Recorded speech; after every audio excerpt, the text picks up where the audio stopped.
Bonjour à tous. Aujourd'hui, quelques affrontements autour d'un endroit qu'on appelle le Vieux Pile, enfin que certains appellent le Vieux Pile, moi je sais pas pourquoi.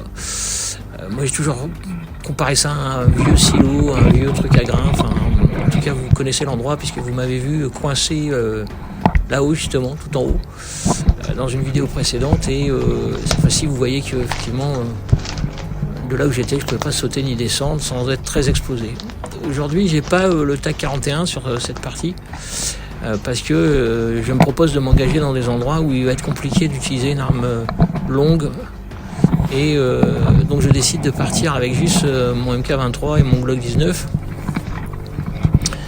et j'ai eu quelques problèmes avec ce MK23 aujourd'hui parce que la tringlerie ayant été enlevée pour optimiser le silence au départ du coup, j'ai un problème de blocking. Du coup, si j'engage à mi-course seulement la détente pour me préparer à tirer et que je ne tire pas, finalement la bille monte quand même. Donc quand je tire, je me décide à tirer, là, il y en a une deuxième qui monte.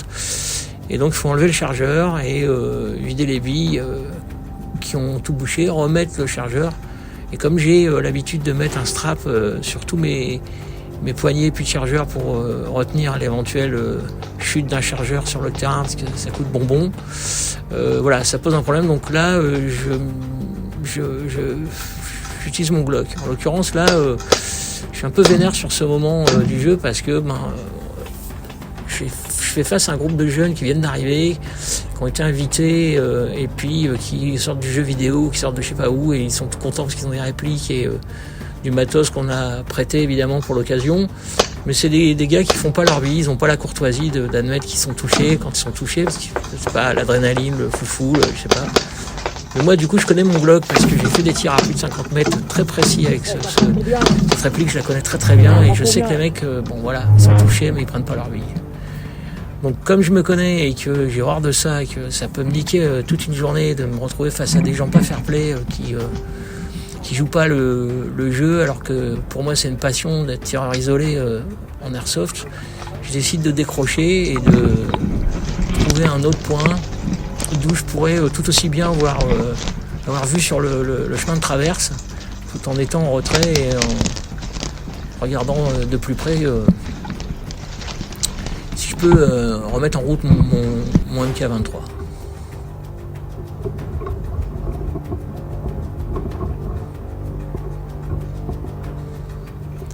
C'est un endroit qui est parfait parce que j'ai vu sur l'espèce de petit fortin qu'il y a sur ma droite où il y a un tireur isolé qui est mais en haut des murs. Du coup moi je peux pas le voir, je l'entends taper 2-3 gars de mon équipe mais je peux pas le voir de là où je suis et donc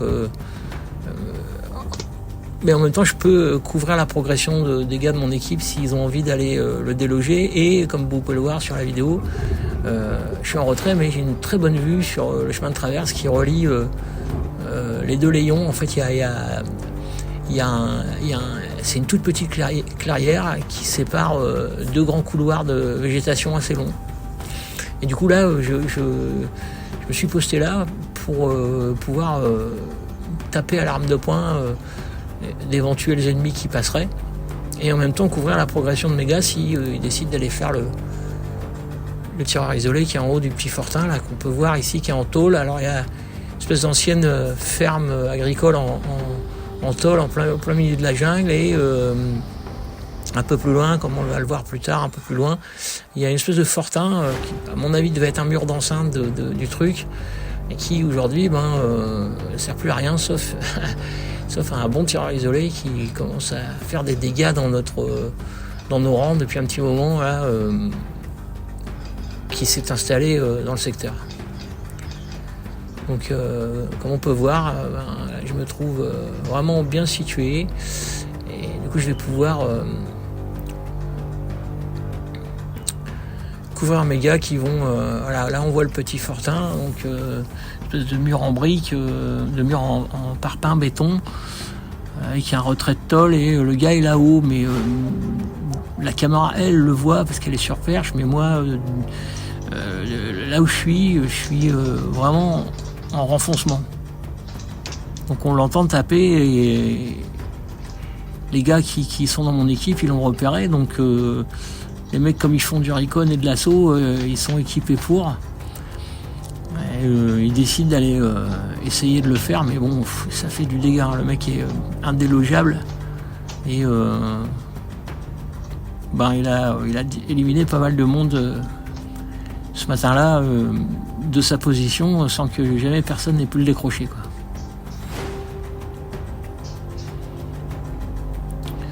Donc moi tranquille, toujours dans mon tuyau. Alors je peux couvrir leur progression parce que je les vois progresser de là où je suis. Mais de là où je suis, voilà, je leur indique qu'il est là-haut, mais c'est tout ce que je peux faire. Moi, je le vois pas, en fait, je l'entends.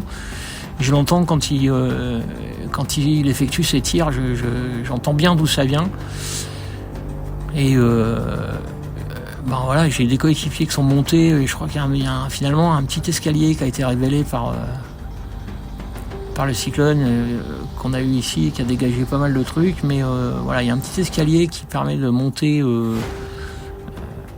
jusqu'à lui, quoi. Sauf que apparemment il couvre l'escalier, évidemment, puisque il est loin d'être bête, ce qui fait que voilà, les coéquipiers essayent de monter le voir, mais moi je peux couvrir jusqu'à la parallèle du mur, c'est-à-dire que en bras tendu, j'ai un champ, j'ai une fenêtre de tir qui longe tout le mur, mais là-haut je peux pas voir, moi je suis trop en contrebas, quoi.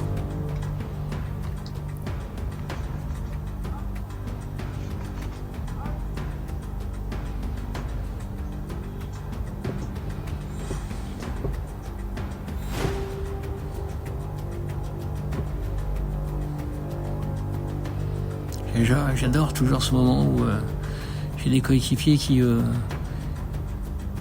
passent devant moi et qui des fois sont à 10, 5 mètres de moi et qui n'ont aucune idée que je suis là, quoi. J'adore.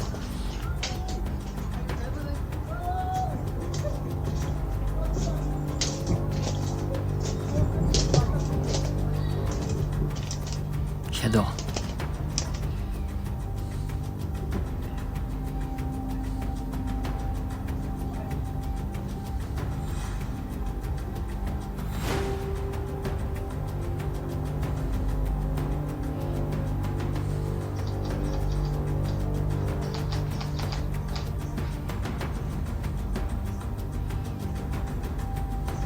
Voilà. Les gars ont renoncé parce qu'ils ont eu 3 ou 4 de sorties et donc ils ont renoncé à le faire, quoi. Moi je me suis dit que je vais rester encore un peu parce que avec un peu de chance j'en aurai un ou deux qui ont décidé de faire le tour pour prendre le groupe à revers, et avec un peu de chance j'arriverai à en faire un, quoi. Donc je décide de rester encore une petite demi-heure posté dans mon tas de feuilles et finalement bien m'en prend, quoi.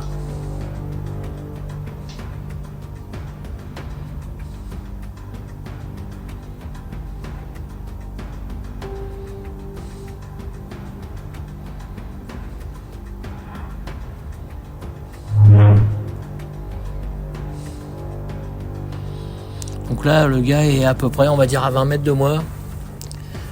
Donc voilà, au Glock je suis sûr de le faire, hein.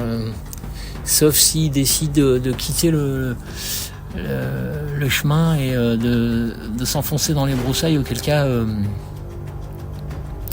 ça va être un petit peu plus dur. Il faudra que je choisisse soigneusement le moment où je décide de tirer, parce que là, comme on peut voir, s'il décide de rentrer là vers le Fortin, ça commence à se complexifier, quoi. Mais bon, il est fait, quoi.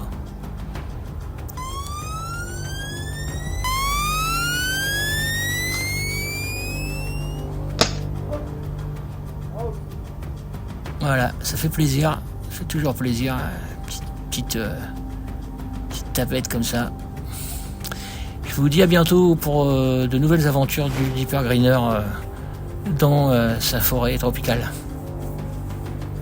Et pas que, parce qu'il y a tellement de biotopes différents à La Réunion que je tâcherai de vous faire découvrir tout ça.